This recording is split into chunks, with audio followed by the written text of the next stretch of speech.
Hello guys, welcome back to my channel. ഇന്നിവിടെ ഞാൻ ഒരു വീഡിയോ ആയിട്ട് വന്നത് ഇന്നത്തെ റെസിപ്പി തേങ്ങാച്ചോറിൻ്റെ റെസിപ്പിയുമായിട്ടാണ്. തേങ്ങാച്ചോറ് എന്ന് പറയും, മഞ്ഞച്ചോറ് എന്ന് പറയും. അപ്പം അത് ചോറിന് ഉള്ള അരി പൊന്നരി വെച്ചിട്ടാണ് ഞാൻ ഇവിടെ ഉണ്ടാക്കുന്നത്. പൊന്നരി കൊണ്ടാണ് തേങ്ങാച്ചോറ് ഉണ്ടാക്കുന്നത് ഇപ്പോൾ. അപ്പം അതിനിപ്പോൾ ഞാനിവിടെ ഒരു കുക്കർ അടുപ്പത്ത് വെച്ചിട്ടുണ്ട്. അതിലേക്ക്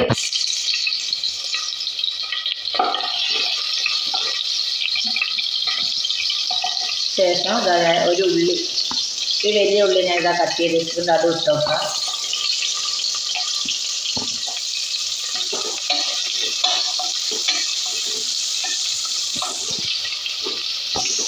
അത് ഒന്ന് വാടി വന്നതിന് ശേഷം കൂടുതലായിട്ട് നല്ലോണം ഒന്നും ഇതാവണ്ട. ഇതിപ്പോൾ എന്തായാലും ചോറ് അരിയിട്ട് ഇതിലിട്ട് നമ്മൾ വിസിലടിക്കല്ലോ, അപ്പോൾ അങ്ങനെ വെന്തോറും. അപ്പോൾ ഇതിപ്പോൾ ഞാൻ ഇതിലേക്ക് ഒരു തക്കാളി കട്ട് ചെയ്ത്, 2 പച്ചമുളകും ഇതെല്ലാം കൂടി നല്ലോണം ഒന്ന് വഴറ്റാം. കളറ് മാറി അങ്ങനെയൊന്നും ചെയ്യേണ്ട ആവശ്യമില്ല. ഒന്നും ഈ എണ്ണയിൽ നിന്നാണ് വെന്താൽ മതി.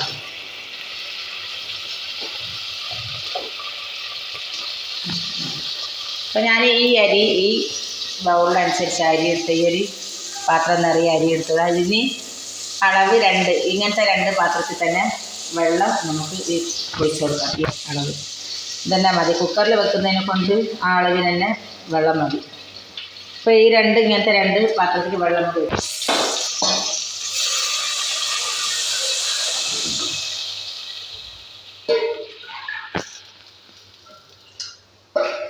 ഇപ്പോൾ ഈ 2 പാത്രം വെള്ളം ഒഴിക്കുക.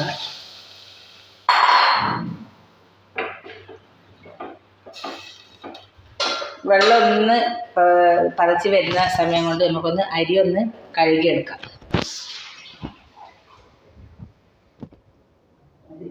നമ്മൾ അരി ഇവിടെ നല്ലോണം കഴുകി ഇവിടെ വെച്ചിട്ടുണ്ട്. വെള്ളം ഏകദേശം ഒന്ന് നല്ലോണം പതച്ച് വരുന്നുണ്ട്. അപ്പോൾ അപ്പോഴത്തേക്ക് നമുക്കൊരു അരപ്പ് തയ്യാറാക്കണം. അപ്പോൾ ഞാൻ ഇവിടെ ഒരു മുറി തേങ്ങ ഞാൻ ചിരകി വെച്ചിട്ടുണ്ട്. അതൊന്ന് മിക്സിയിൽ ഇട്ട് കൊടുക്കാം.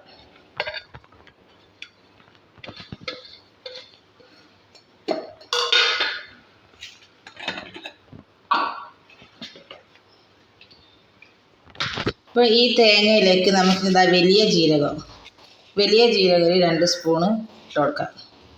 ഈ മഞ്ഞച്ചോറിൻ്റെ ടേസ്റ്റ് ഈ ജീരകം. അപ്പോൾ ഈ വലിയ ജീരകം ഇട്ട് കൊടുത്ത് നല്ലോണം ഒന്ന് അരച്ചെടുക്കാം. ജീരകം അരയുന്നതിൽ വെള്ളം ഒഴിച്ച് അരച്ചെടുക്കാം.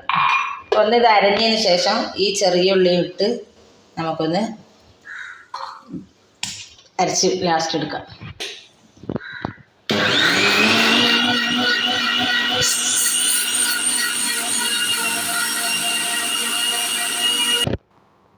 അപ്പോൾ നമ്മളെ തേങ്ങ ഒന്ന് അരഞ്ഞ് വന്നിട്ടുണ്ട്. ജീരകവും ഈ ഉള്ളിയും ഇതിലേക്ക് ഇട്ട് കൊടുക്കാം. അപ്പോൾ നമ്മളെ വെള്ളം നല്ലോണം അരി ഇടേണ്ട വെള്ളം നല്ലോണം പതച്ച് വരുന്നുണ്ട്. ഇതിലേക്ക് ഈ തേങ്ങൻ്റെ കൂട്ടൊന്ന് ഒഴിച്ചു കൊടുക്കാം.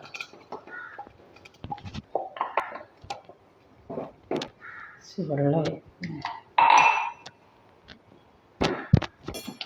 മഞ്ഞപ്പൊടി എടുക്കാം. മസാലപ്പൊടിയും ഇട്ട് കൊടുക്കാം. 1 സ്പൂണ് മസാലപ്പൊടി ഇട്ട് കൊടുക്കാം. മഞ്ഞൾപ്പൊടിയും അതേപോലെ തന്നെ മഞ്ഞച്ചോറല്ല, അപ്പം മഞ്ഞൾപ്പൊടിയും ഇട്ട് കൊടുക്കാം.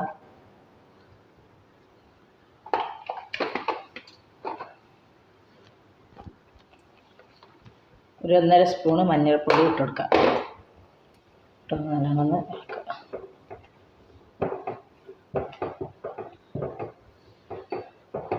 അപ്പോൾ നല്ലോണം പതച്ച് വരുന്നുണ്ട്. ഇതിലേക്ക് അരി ഇട്ട് കൊടുക്കാം.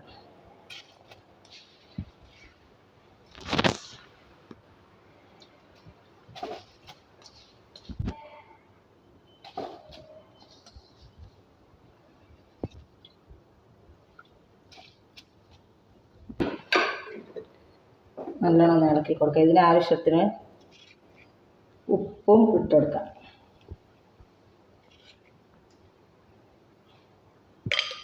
ഇട്ടൊന്ന് നല്ലോണം ഇളക്കിയിട്ട് ഒന്ന് പതച്ച് വന്നാലൊന്ന് മൂടിയിട്ട് ഒരു 3 വിസിൽ അടുപ്പിക്കാം. നമ്മളെ ചോറ് ആ 3 വിസിൽ തന്നെ വെന്ത് വരും. ഇന്നൊന്ന് പതക്കട്ടെ. വെള്ളവും അരിയും എല്ലാം പതച്ച് വരുന്നുണ്ട്. അപ്പോൾ ഇതൊന്ന് മൂടി വെക്കാം. ഇപ്പോൾ വീഡിയോ കണ്ടുകൊണ്ടിരിക്കുന്നവർ സബ്സ്ക്രൈബ് ചെയ്യാത്തവർ ഒന്ന് എന്തായാലും സബ്സ്ക്രൈബ് ചെയ്യുക, ലൈക്ക് ചെയ്യുക, ഷെയർ ചെയ്യുക. അപ്പോൾ ഞാനിതൊന്ന് മൂടി ഒരു 3 വിസിലിന് ചോറ് വെന്ത് വരും. അപ്പോൾ ചോറ് ഇതാകട്ടെ.